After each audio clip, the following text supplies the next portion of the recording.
Pemirsa, terima kasih Anda masih bersama dengan kami dalam Berita Papua hari ini. Dan bagi Anda yang baru saja bergabung bersama kami, akan kami sajikan kembali berita utama kami di hari ini.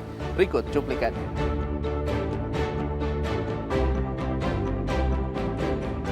Ribuan umat Kristen di Merauke padati gereja untuk merayakan Paskah.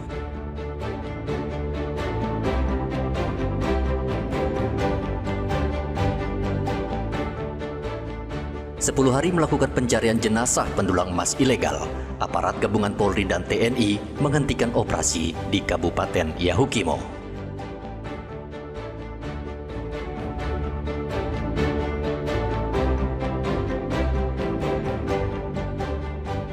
Batok kelapa disulap menjadi pernak-pernik yang unik dan tentunya menghasilkan pundi rupiah.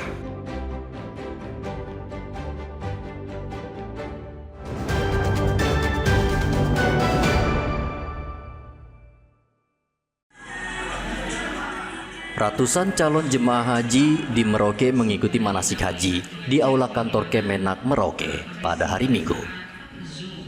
Ratusan calon haji ini mendapat pembekalan langsung dari Kementerian Agama. Pembekalan dilakukan melalui aplikasi Zoom karena efisiensi anggaran, pemateri tidak bisa datang langsung ke Merauke. Kepala Seksi Bimbingan Haji Kementerian Agama Merauke, Amran, mengatakan materi yang disampaikan adalah materi dasar seperti apa saja yang boleh dibawa calon jemaah haji ketika berangkat ke Tanah Suci. Untuk ini hari ini adalah secara nasional, adalah satu hari, adalah mulai dari jam 9 kemudian sampai jam 2. Jam 2 ya? Jam 2 karena mengikuti daripada jam 12 kalau Jakarta berarti mulai dari jam 7 sampai jam 12. Kalau kita melihat dari Pak Menteri menutup pada jam 12. Jadi ini manasik secara nasional ini? Secara nasional. Ada berapa kali manasik secara nasional diberikan? Untuk hari ini adalah hanya seluruh Indonesia. Satu kali ini saja? Satu kali saja. Oh ya, materinya apa itu yang secara nasional manasiknya? Dilaksanakan di LPTK adalah manasik kecamatan selama 8 hari, kemudian manasik kabupaten selama 2 hari.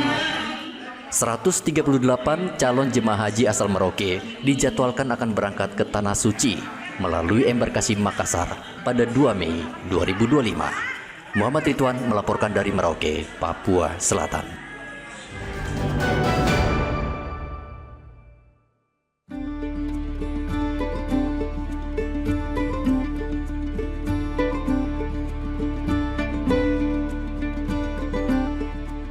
Siapa sangka, tempurung kelapa bisa diolah menjadi kerajinan bernilai jutaan rupiah. Hal itulah yang dilakukan oleh Mariane, warga Dok 8 Atas, Kota Jayapura, Provinsi Papua. Mama asli Papua berusia 55 tahun ini tidak pernah menyerah dalam menghidupi 5 orang anaknya. Setelah lebih dari 20 tahun, wanita ini menekuni kerajinan daur ulang sampah dari limbah kertas dan plastik.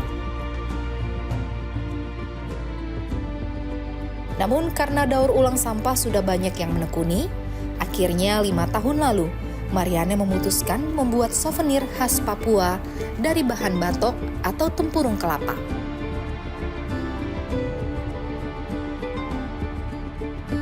Limbah dari tempurung kelapa ia daur ulang menjadi sejumlah kerajinan, mulai dari lampu hias, peralatan makan dan minum, pernak-pernik hiasan rumah tangga, hingga jepit rambut dan anting-anting. Dengan modal tekad, semangat, serta senang hati, Mariane mengerjakan pesanan kerajinan di rumahnya sendiri yang berada di Dok 8 Jayapura Utara, Kota Jayapura. Pada saat awal merintis usahanya, pembuatan kerajinan dari tempurung kelapa dilakukan secara bersama sang suami secara manual. Sehingga untuk menghasilkan satu produk memakan 1 minggu karena pemolesan tempurung atau batok dikerjakan secara manual. 4 tahun berlalu, pemerintah melirik kerja keras yang ia tekuni. Mariane pun dikirim ke Yogyakarta untuk memperdalam kerajinan tempurung kelapa. Pulang dari Yogyakarta, Mariane dibekali 5 unit mesin untuk membuat kerajinan tempurung kelapa. Berbekal pelatihan dan mesin pemotong batok kelapa, Mariane terus berkarya dan mampu menciptakan pernak-pernik asli Papua yang lebih cepat dan lebih baik dari sebelumnya. Mariane menceritakan usaha kerajinan dari batok kelapa tak memerlukan modal yang besar. Apalagi pembuatan kerajinan ini relatif mudah dan ramah lingkungan. Selama ini limbah tempurung kelapa diperoleh dari penjual kelapa di Koya, salah satu daerah yang terkenal dengan sentral pertanian dan perkebunan di kota Jayapura. Harga per buah tempurung dibeli seharga Rp1.000 hingga Rp2.000 per buah. Walaupun belum ada gerai khusus di rumahnya, namun kerajinan tempurung kelapa mulai dikenal dari mulut ke mulut dan dari media sosial. Untuk alat makan dan minum per set dijual mulai harga Rp200.000 hingga Rp350.000.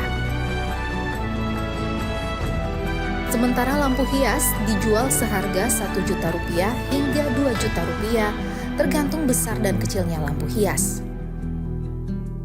Kebanyakan pembeli datang langsung ke pondoknya setelah melihat karya Mariane dari media sosial. Jadi kelapa itu biasa saya pergi beli di disko. Saya beli itu sebanyak mungkin, bisa 1.000 biji seperti itu. Tapi masih utuh dengan kulit. Nanti saya bawa ke sini, baru pekerja saya kerja kupas sampai dapat tempurungnya yang masih utuh itu, baru kita potong pakai mesin, pakai ini, kasih bersih apa segala macam itu seperti itu.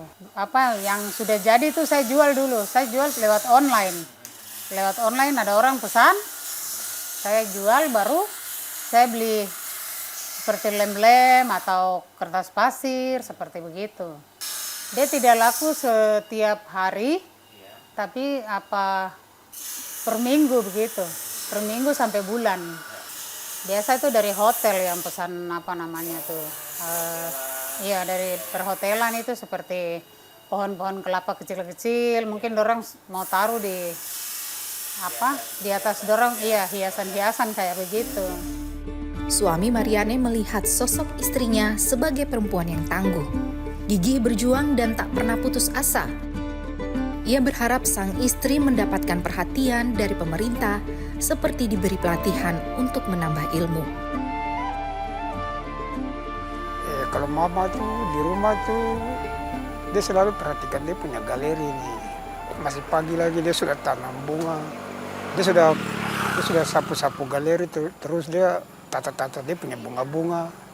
Terus dia bawa batu kelapa dari ruang produksi baru dia taruh di punya galeri. Setiap pagi saja tuh dia kasih keluar kasih tinggal memasak, tapi dia selalu kerja bunga, terus batu-batu kelapa tuh dia selalu kerja. Nanti dia kerja dulu baru nanti dia masak. Perjuangan Mariane patut dicontoh oleh seluruh kaum wanita di Indonesia.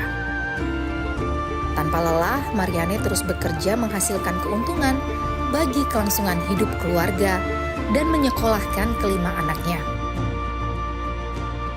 Ia pun tidak sungkan berbagi ilmu bagi yang ingin belajar dan membantunya bekerja. Riantonai melaporkan dari Jayapura, Papua. Pemirsa, informasi tadi mengakhiri jumpa kita dalam Berita Papua hari ini. Saya Heri Orun, mewakili seluruh kerabat kerja yang bertugas, mengucapkan terima kasih untuk kebersamaan Anda. Selamat pagi, selamat beraktivitas, dan wanyambe.